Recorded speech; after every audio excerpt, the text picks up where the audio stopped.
wo soll denn hin? Nach Bulgarien. Und was da? Arbeiten? So um die Rezeption? Arbeiten kannst du in Deutschland. Hey, Neuer.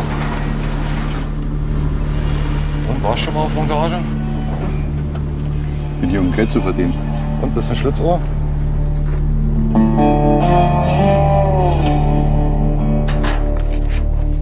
Die ist komplett verrückt geworden, oder was? Hat er schon mal an die Einheimischen gedacht?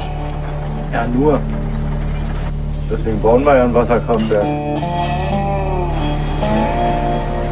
Ja, wie jetzt jemanden ansprechen, Mädel ansprechen. Sagen wir mal. Ja, genau. Hallo.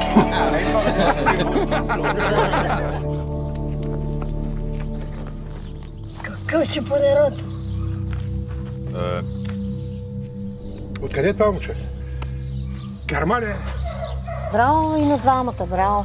Колко го си говорите с този немец? Die Fahne ist weg. Da muss doch einer da gewesen sein, oder was? На реката. Ти. Да подпи жената. На него му е смешно, ама на теб ще се плаче. Dann На теб ще се плаче. Ich Soldat. Legionär. Килър ли си? Ich stehe nicht auf Gewalt. Du kannst nicht einfach selbstständig da was abdrehen.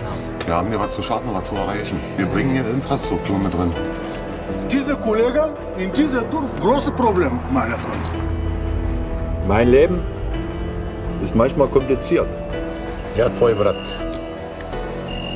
Meinhard, hast du angependelt? Wieder miteinander oder gegeneinander? Mich hält nichts zu Hause. Kennst du kein Heimweh?